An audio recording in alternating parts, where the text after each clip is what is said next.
ட்ரம்புக்கு நரகத்தை காட்டும் ஈரான் கொடுத்த லாஸ்ட் வார்னிங்.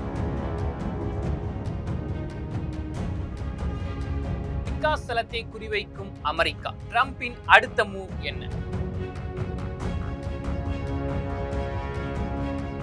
மத்திய கிழக்கு போரில் ஈரான் இழந்த 38 உயிர்கள், 100 பேர் படுகாயம். நடந்தது என்ன? விரிவாக பார்க்கலாம் வாங்க.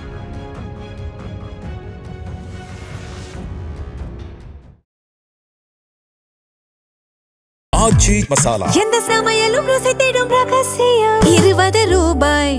சிட்டாசிஸ் தமிழர் 4.0 அணிகளாய் திரள்வோம், அமைப்பாய் உயர்வோம். ஜூலை 24-25 Hilton, Chennai. Hi viewers, Iran America Israel போரை பத்தி நம்ம தினமும் அந்த அப்டேட் நியூஸை பார்த்துட்டு இருக்கோம். அப்படி பார்க்கும்போது இன்னைக்கு இந்த ஒரு போர்ல ஒரு தகவல் வெளிவந்திருக்கு. என்னன்னு கேட்டா, அமெரிக்க அதிபர் ட்ரம்ப் அவர்கள் ஸ்டேட்மெண்ட்டே கொடுத்திருக்காரு. நாங்க ஈரானுக்கு சொந்தமான பிகாஸ் தளத்தை அடிக்க போறோம் அப்படின்னு. இது சொன்ன பிறகு ஈரான் எப்பவுமே ஈரான் அமெரிக்க அதிபர் ட்ரம்ப் எந்த ஒரு தாக்குதல் பண்ணாலோ இல்ல எதனா ஸ்டேட்மெண்ட் கொடுத்தாலோ உடனுக்குடன் பதிலடி கொடுத்துருவாங்க.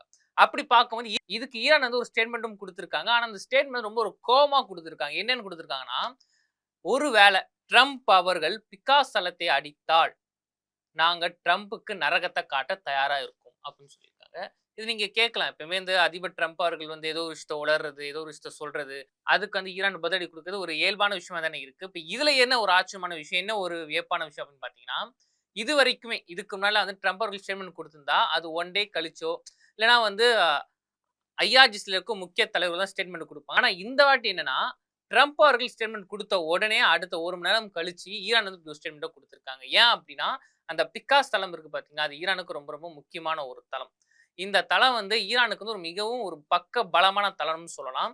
இப்போ இதுக்கு முன்னாடி நீங்க பாத்தீங்கன்னு வச்சுக்கோங்களேன், இந்த ஹார்மோஸ் ஒரு பகுதி பொதுவா ஈரானுக்கு தான் சொந்தமா இருந்துச்சு. ஈரானுக்கும் ஓமனுக்கும் சும்மா இருந்த சங்க ஊதி கடத்த ஆடின்னு சொல்ற விதமா ட்ரம்ப் அவர்கள் அந்த ஹார்மோஸ் எங்களுக்கு தான் சொந்தம், அந்த ஹார்மோஸ்ல நாங்க சொல்ற கப்பல் தான் போகணும் அப்படின்னு சொல்லி, அப்புறம் இல்ல நாங்க ஈரான் போற முடிச்சுக்கிறோம் அப்படின்னு ட்ரம்ப் சொன்னது. அடுத்த நாள் இல்ல ஈரான் போற நாங்க தொடர்றோம், அந்த வழியா எந்த கப்பலும் போகக்கூடாது, எங்களுக்கு அமெரிக்கா ரொம்ப நஷ்டமாயிடுச்சு அப்படின்னு சம்பந்தம் இல்லாம இந்த போருக்கு முக்கியமான காரணங்கள் இதுதான் அப்படின்னு ஒரு பட்டியலே போட்டிருந்தாரு. இது ஈரான் உட்பட பல நாடுகள் எரிச்சல் ஆச்சு. இப்போ அதே மாதிரி பிகாஸ் தளத்தை நாங்க அடிக்க போறோம்னு சொன்னேன். ஈரான் உட்பட பல நாடுகள் எரிச்சலை கொடுத்துருக்கு. ஏன் அப்படின்னா, அந்த பிகாஸ் தளம் ஈரானுக்கு சொந்தமானது. இப்ப பிகாஸ் தளத்தை அமெரிக்கா ஒரு வேளை அடிச்சாங்க அப்படின்னா கண்டிப்பா ஈரானோட தாக்குதல் ரொம்ப ரொம்ப பயங்கரமா இருக்கும். அப்ப அந்த பயங்கரமான தாக்குதல் அமெரிக்கா மட்டும் தான் பாதிப்படையுமான்னு கேட்டா கிடையவே கிடையாது. கண்டிப்பா உலக நாடுகள் அனைத்துக்கும் அது ஒரு பிரச்சனையாக முடியும். இந்த பிகாஸ் தளத்தை பத்தி கொஞ்சம் பார்த்தோம். பிகாஸ் தளம் சாக்ரோஸ் மலைப்பகுதிக்கு அடிவாரத்துல இருக்கிற ஒரு முக்கியமான தளம். ஏற்கனவே அமெரிக்கா தாக்குதல பேம்போ அப்படின்ற ஒரு பகுதியில ஈரானுக்கு சொந்தமான தளங்களை அமெரிக்கா அடிச்சிருந்தாங்க. ஏன் அந்த தளம் மட்டும் 80க்கும் மேற்பட்ட தளங்களை அடிச்சிருந்தாங்க. இதுல கிட்டத்தட்ட 7 ஈரானிய ராணுவ வீரர்கள் மரணம் அடைஞ்சிருந்தாங்க. அப்படி இருக்கும்போது ஈரான் அதுக்கே கடும் கோபம் இருக்கும்போது இந்த பிகாஸ் தளத்துல மிக மிக ஒரு முக்கியமான தளமா பார்க்கப்பட்டுச்சு. ஏன்னா இந்த ஒரு தளத்துல மட்டும்தான் அந்த மைய பகுதியிலிருந்து வளைகுடா நாடுகள் எந்த திசையில தான் அடிக்கலாம், அந்த அளவுக்கு ஒரு கட்டமைப்போட உடைய ஒரு இடம் தான் அந்த பிகாஸ் தளமே. இன்னொன்னு, இந்த பிகாஸ் ரேடர் மூலமா கூட அவ்வளவு சீக்கிரம் பார்க்கவே முடியாது. ஏன்னா அந்த சொன்ன பாத்தீங்களா சாக்ரூஸ் மலைத்தளம், அது அடிவாரத்து இருக்கிறதுனால ரேடார்ல இருந்து அதுவுமே இது காட்டவும் காட்டாது. இன்னும் சொல்ல போனா மிக மிக முக்கியமான விஷயம், அமெரிக்காவோட ரொம்பவும் சக்தி வாய்ந்த GB-57 அந்த ஒரு மிசில்ஸ் மூலமா கூட இந்த ஒரு தளத்தை குறி வச்சு அடிக்கவே முடியாது. அந்த அளவுக்கு அடிவாரத்து கீழையும் ரேடார்ல சிக்காத அளவுக்கு ஒரு கட்டமைப்போட கட்டமைச்சு வச்சிருக்கு ஈரான். ஆனா அப்படி இருக்கவும் இந்த தளத்தை நாங்க அடிப்போம் சொல்றது மிக முக்கிய காரணம், ஈரானுக்கு ஈரான் தெரிஞ்சு ஈரான் பயம் இல்லாம இருக்கிறாங்க. அமெரிக்கா இவ்வளவு அடி அடிச்சும் அதை 80க்கு மேற்பட்ட இடங்களை அடிச்சிருக்காங்க. இது வரைக்கும் ஈரான் அந்த ஜூன் ஜூலை இந்த தாக்குதலை மட்டுமே 37க்கும் மேற்பட்ட ராணுவ வீரர்கள் மக்கள் இறந்திருக்காங்க, 100க்கும் மேற்பட்ட காயம் அடிச்சாங்க. அப்படி இருந்தும் ஈரான் சரணடையாம இருக்குதே. ஏன் இன்னும் சொல்ல போனா ட்ரம்ப் இதுக்கிடையில ஒரு தகவலை கொடுத்தது என்னன்னா, இந்த ஹார்மோஸ் இருக்கு, அது ஈரானுக்கு சொந்தம் கிடையாது, நாங்க சொந்தம் கொண்டாட போறோம். நீங்க ஒருவேளை அந்த ஹார்மோஸ் வழியா போனோம் அப்படின்னா நீங்க அமெரிக்க அதிபர் ட்ரம்ப் எனக்கு 20% கட்டணம் கொடுத்தா போதும், எந்த கப்பலனா போலாம் அப்படின்னு அவர் சொல்லியிருந்தாரு.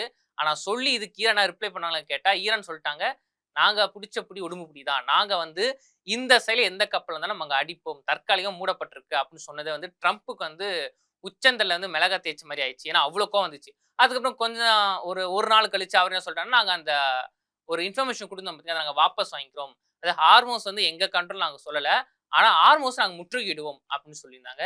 இது வந்து ட்ரம்ப்புக்கு உலகம் வந்து ஒரு மிகப்பெரிய ஒரு ஷேம் ஆயிடுச்சு அப்படின்னு சொல்லி ஆகணும். அப்படிலாம் இருக்கும்போது இதுக்கு வந்து ஒரு பழி வாங்குற விதமா வந்து நாங்க பிக்காஸ் தான் குறி வைக்கிறோம் அப்படின்னு சொல்லியிருக்காங்க. இப்ப ஈரான் அதுதான் என்ன சொல்லியிருக்காங்க, நாங்க ட்ரம்ப்புக்கு நரகத்தை காட்ட தயாரா இருக்கிறோம். ஒருவேளை பிக்காஸ் தளத்தை அவங்க அடிச்சாங்கன்னா அடுத்த நொடியே அமெரிக்காவுக்கு சொந்தமா இருக்கின்ற எங்கெங்கெல்லாம் வளைகுடா நாடுகள் இருக்க அந்த ஸ்பேஸை எல்லாம் அடுத்த நொடி நாங்க அடிக்க ஆரம்பிச்சிரும் அப்படின்னு பகிரங்கமான ஒரு மிரட்டல கொடுத்திருக்காங்க. இப்ப இந்த மிரட்டல் வந்து வளைகுடா நாடுகள் மட்டும் இல்ல, அமெரிக்காவுக்கு மட்டும் இல்ல, இஸ்ரேலுக்கு மட்டும் இல்ல, உலக நாடுகளே பயத்துல இருக்காங்க. ஏன்னா துபாய் அடிச்சா பக்கத்து நாடுகளும் சேதமடையும். குவைத் அடிச்சா பக்கத்து நாடுகள் சேதமடையும். முக்கியமா ஹார்மூஸ் மூடுனால இன்னைக்கு உலகமே வந்து ஒரு பிரச்சனை இருக்கு. இப்படி இருக்கும்போது ஈரானோட ஸ்டேட்மெண்ட் உலக மக்கள் அனைவருமே பயத்துல வந்து ஆழ்த்திருக்கு அப்படின்னு சொல்லி ஆகணும். என்ன இருந்தாலும் இந்த போர் எப்போ முடிய போகுது, எப்போ ஹார்மூஸ் திறக்க போறாங்க, அமெரிக்காவோட அடுத்த நகர்வு என்ன, ஈரான் என்ன செய்ய போறாங்க அப்படின்னு எல்லா கேள்விகளுக்கும் நம்ம பொறுத்திருந்தா பார்த்தாகணும். அதிக மசாலா அதிக சுவை, இது நம்ம ஆச்சி மசாலா. உங்க பழைய தங்க நகைகளை எக்ஸ்சேஞ்ச் பண்ணிட்டு கிராமுக்கு கூடுதல் பணம் பெறுங்க. இது நம்ம லலிதாலமன். சிட்காசிஸ் 4.0 அணிகளாய் திரள்வோம், அமைப்பாய் உயர்வோம். ஆச்சி மசாலா எந்த சமையலும் ருசி தேடும் ரகசியம் 20 ரூபாய். சிட்டாசிஸ் தமிழர் 4.0 அணிகளாய் திரள்வோம் அமைப்பாய் உயர்வோம். ஜூலை 24-25 ஹில்டன், சென்னை.